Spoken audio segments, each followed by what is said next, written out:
सपा के संस्थापक सदस्य इंद्रजीत सिंह यादव की श्रद्धांजलि सभा में पहुंचे सपा के राष्ट्रीय अध्यक्ष अखिलेश यादव।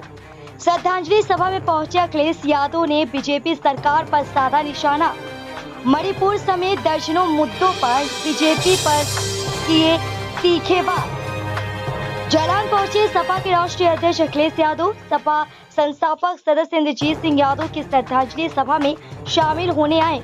सपा के राष्ट्रीय अध्यक्ष अखिलेश यादव ने पत्रकारों से वार्ता करते भाजपा पर तीखे प्रहार किए। उन्होंने कहा कि मणिपुर की घटना की जानकारी देश के प्रधानमंत्री व गृह मंत्री के पहले से थी, लेकिन समय रहते ऐसी घटनाएं रोकी जा सकती थी। लेकिन वहां के मुख्यमंत्री का बयान बहुत ही शर्मनाक है, जिसमें उन्होंने कहा था कि ऐसी घटनाएं होती रहती हैं। उन्होंने कहा कि आरएसएस वहां समाज को बांटने का काम कर रही है।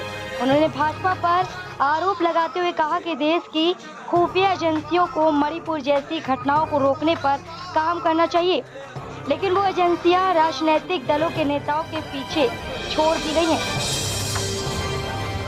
उन्होंने कहा कि महिलाओं के साथ जो मणिपुर की घटना हुई है वह बेहद शर्मनाक है।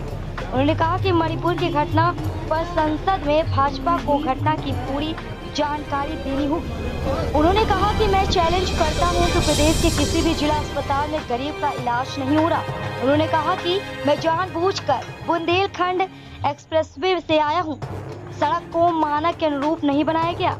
जिस सड़क का उद्घाटन प्रधानमंत्री करते हैं उस सड़क पर आज भी काम चल रहा है। बुंदेलखंड एक्सप्रेसवे को बनाने का मकसद था कि यहाँ के लोगों को रोजगार मिलेगा, लेकिन बेरोजगारी और बढ़ गई है। उन्होंने कहा कि अन्य जानवरों की बड़ी समस्या बुंदेलखंड में है, जिसको रोकने के कोई उपाय सरकार ने नहीं किए। सड़क के बीचों बीच खजूर लगा दिए गए, क्या इससे जानवरों को रोका जा सकता है? उन्होंने कहा कि विपक्ष के गठबंधन इंडिया से भाजपा घबरा गई है। आने वाले चुनावों में भाजपा को इंडिया बड़ी चुनौती देगी। उन्होंने कहा कि सपा जहां भी मजबूत होगी वहां पूरी ताकत से चुनाव लड़ेगी। उन्होंने सपा के संस्थापक सदस्य रहे इंद्रजीत सिंह यादव के बारे में कहा कि सपा ने एक वफादार सिपाही को दिया जिसकी भरपाई करना मुश्किल है। उन्होंने कहा कि इंद्रजीत सिंह यादव ने नेताजी के साथ भी पूरी शिद्दत से पार्टी को मजबूत किया। जब उनकी तबीयत खराब थी तब मैं उनको देखने आया था। इस मौके पर विधायक कालपी विनोद चतुर्वेदी, पूर्व सांसद चंद्रपाल यादव, पूर्व विधायक दीप नारायण यादव, पूर्व मंत्री श्री रामपाल, पूर्व विधायक कप्तान सिंह राजपूत, सपा के जिला अध्यक्ष दीपराज गुर्जर के अलावा दिवंगत इंद्रजीत सिंह यादव के पुत्र आनंद यादव मौजूद थे।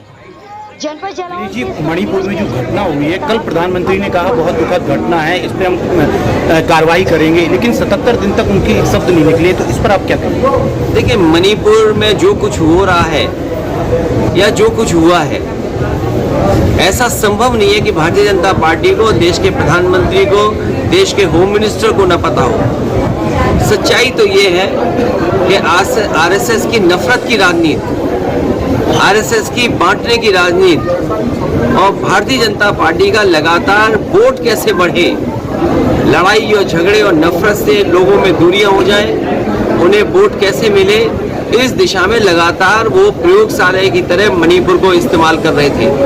और उसका परिणाम ये हुआ, कई लोगों ने जान दे दी, जान खो गई और न जाने कितने लोगों को घर छोड़ना पड़ा, नुकसान हुआ है।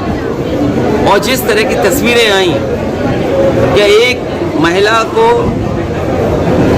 जिस तरीके से घुमाया गया, और एक नहीं दो महिलाएं थीं, और उसके बाद मुख्यमंत्री का ये कहना कि ये घटना कोई एक अकेली घटना नहीं, ऐसी और घटनाएं हुई हैं। इससे ज़्यादा शर्मनाक, इससे ज़्यादा हमारे संस्कृति पर धब्बा लगने की बात कोई नहीं हो सकती, जो भारतीय जनता पार्टी के मुख्यमंत्री और देश के प्रधानमंत्री और देश के होम मिनिस्टर इस बात को देख रहे हो। जो मणिपुर में हुआ है, ये इतने दिनों के बाद तस्वीर आई।